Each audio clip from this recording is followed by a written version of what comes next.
There's people out there right now saying, man, I'm thinking about quitting. This is just too fucking hard. I don't think people realize how much money's coming in the roofing. If I would have fallen into roofing or gutters or flooring, any other thing than garage doors, I would already be a multi-billionaire. I think a lot of people talk about how they're great at business and sales and stuff. If you can't make the phone ring off the hook, you don't stand a chance.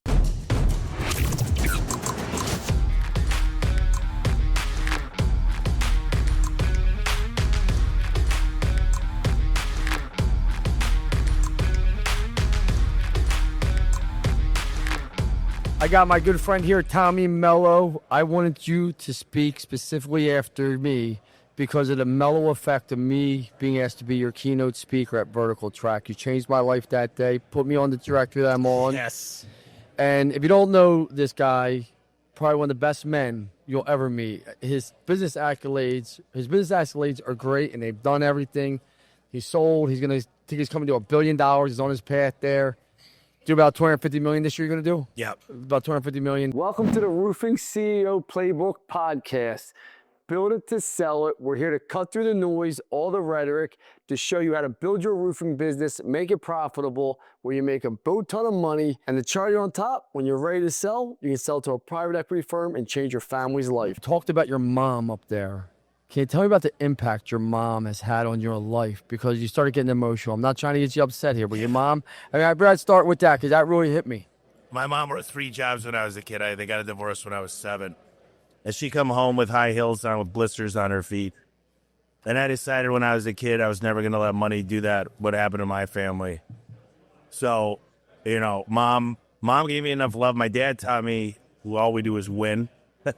We're not losers of this family. There's no second place. He got really upset when I lose. If I couldn't do 100 push-ups today, when I lost a wrestling match, my dad was there going, well, we're better than this. And that means we got to practice more. So you match up the love of somebody that loved you unconditionally. Like if I went to prison, my mom would move to where that prison is and visit me every day. There's no doubt. If I killed somebody, my mom would be like, get a shovel. She'd be like, let's take care of this. My mom's got a bad back. She'd figure out a way to bury this person with me. Like, I can't explain. When you got somebody on your side, I don't know how anybody could love me unconditionally so much because I don't have anybody else that loves me the same way mom does.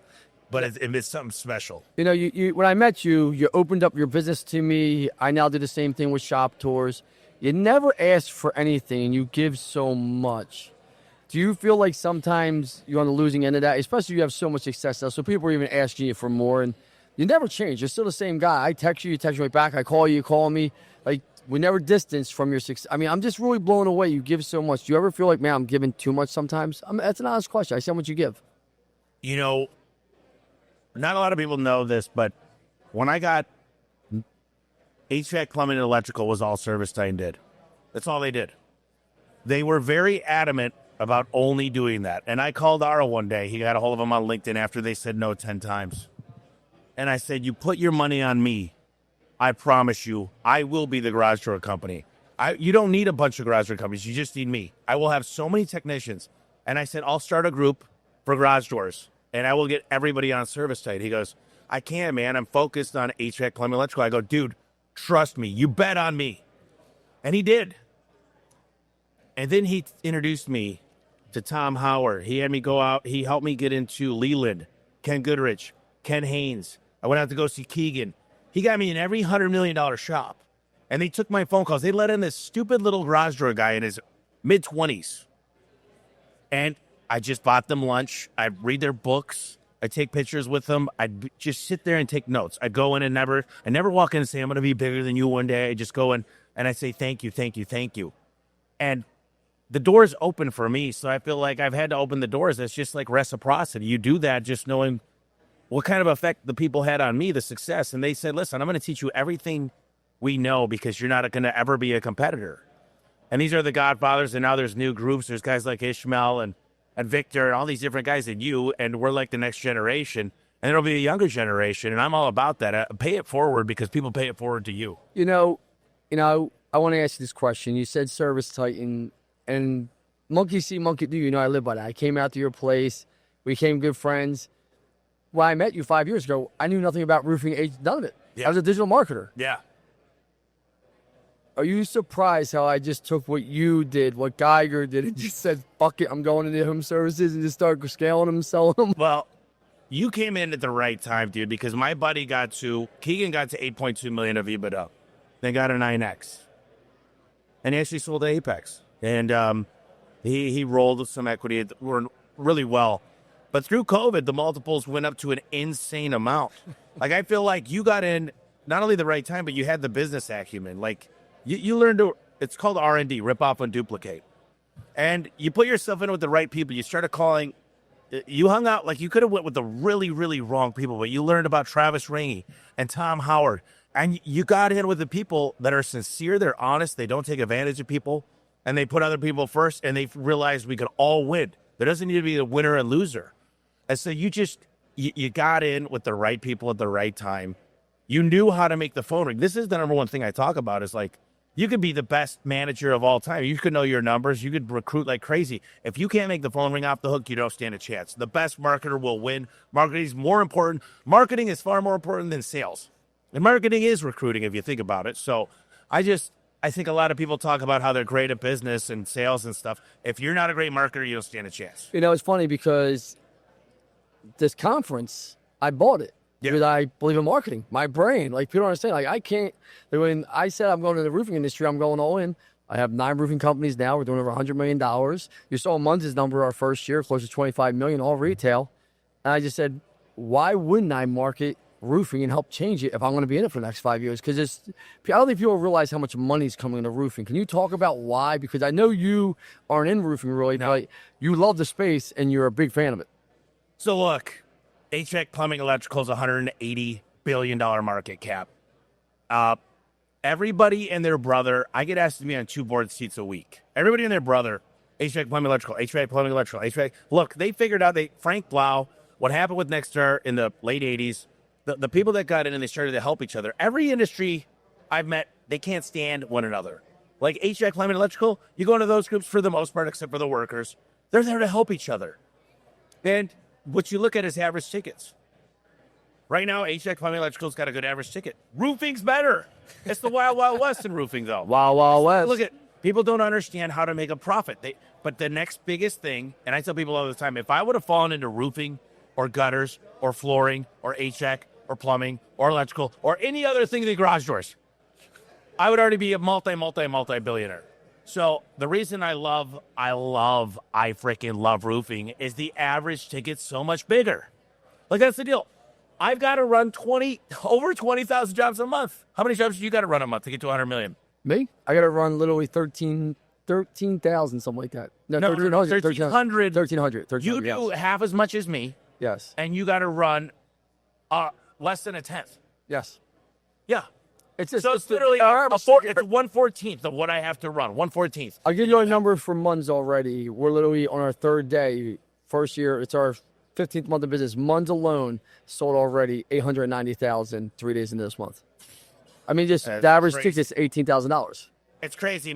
Your average ticket is about 15 times larger than mine. I mean, and I want to ask you a question though, because people look at you and like, all right, Tommy, you're worth a few $100 million. You've done it all now, right? But dude, no different than me. You grew up. You weren't always so confident. You always weren't the man. Yes, we both wrestled, and it gives you a certain level of confidence. But can you tell me about the most challenging moment in your life where you just thought about quitting and you were like, fuck this. It's just too much. Because that's real. There's people out there right now saying, man, I'm thinking about quitting. This is just too fucking hard. Can you talk about the moment? Hey, everyone. Thank you for joining us today. I want to give a quick shout out to our sponsors, Service Titan and Rilla, our technology of choice to helping us scale and grow our business and making sure all of our viewers have the technology to scale their business so when they want to sell it, they're able to. Well, there's times, I'll tell you about a couple weeks ago. But I've not really talked about this, but, I got some hair stuff done. And I had to get on Valium for like a week. And you can't work out. You're sleeping upright. And dude, I started to question for the first time in a long time, why, what am I trying to do? Because I don't know any way but to go, like to sprint. I don't know how to just turn it on slow mode. So I was trying to second guess myself, and that's not who I am. I mean, there's been times, 2018, Keegan comes out to my office, I roll out every market. I show him the P&L, the balance sheet income statement for every market. And he looks at me and he's circling shit. And he's highlighting some stuff. And he goes, dude, you got to close these 4 markets today. You got to close these down today. And I'm telling you, Lance, if it was anybody else in my life, I would have said, fuck off. I closed those 4 markets. The day I closed those 4, I went to 20%. He goes, you're bleeding. I gave those guys a relocation package. Half of them took it for $5,000, and that's nothing. Now I pay guys a lot more for relocation, but it was hard for me to say. It's almost like I lost. It was like, you're going to lose. And I said I could get a different manager, King, and blah, blah, blah. He goes, Tommy, no, close these. He looks at me in a certain way, and I go, all right. And I'll tell you, I've had mentors that looked out for me. I've had mentors burn me too, but I've had so many people I could trust. I had an old business partner. People used to talk down to me. And he used to say, if you ever talk to Tommy like that again, I get kind of emotional. He goes, don't ever treat my friend like that. I don't tell anybody this story. And everywhere we went, he would look out for me. And people would talk down and they'd talk shit. He'd punch them. He'd literally break their nose. He'd headbutt anybody. And I didn't like to fight because I knew I could hurt people. And I would shake before I got in a fight, but he would literally look out. He taught me to like believe in myself and love myself, because that's where I think most people fail. They don't dream big enough, and they don't think they're worth it. You know, I'm going to ask you 2 more questions fast. What do you think about this conference? There's over 750 people here at our first conference. What do you feel? What's the vibe like? What do you think of it all so far? Even though a lot of conferences, you have your own conferences. What would you say? Well, the thing I like about this is I see a lot of young people. I go to a lot of conferences, and they're all old fogies. There's nothing wrong with that. But you see it in a lot of young blood. Dimitri got up and talked when you opened up and said there's not bad blood here. There's nobody here that's trying to... a lot of these conferences is whose dick is bigger. And they come up and they're out there. There's people that are trying to poach and sell each other and do all this stuff. I don't feel that vibe here. It seems a lot like it's really good people. And it seems like people are genuinely here to learn. And one of the things you said is this isn't like a get wasted. The old school, people would go to Vegas. That's where everybody wanted their show. And they'd return into a vacation and a drunk fest. And you guys are cold plunging. You guys are working out in the morning. You guys are eating healthy. And I think that's the new way of doing things. And I think you guys are setting a standard here. You know, Tommy, I want to say something to you. I'll always be indebted to you as my friend. You are one of my mentors. I know I'm older than you, but age doesn't matter. You taught me so much. Yeah. I just want to tell you I love you. I love you, brother. I mean that from the bottom of my heart. If you ever need anything, I will be there. Thank you so much for doing this. Hey, I love let me tell you something. I'll tell you guys something real quick. The timing's not right because I think Lance is deadly focused right now. I've never seen Lance this way, and I've never been extremely focused, but I could pretty much promise the world right now, as long as I live to be another 10 years, we're going to do business together, because there's nobody. Look, we're both animals. We need good people around us, but you have a team, I have a team. We get the people that crunch the numbers in the back end, the technology team. Me and you make the phone. We can make stuff happen that people can't. So it'd be like the dynamic duo. You get to be Rob, and I get to be Bat. But we'll do business, and I love you too. Love you too, Blake. Thank you for everything. Here.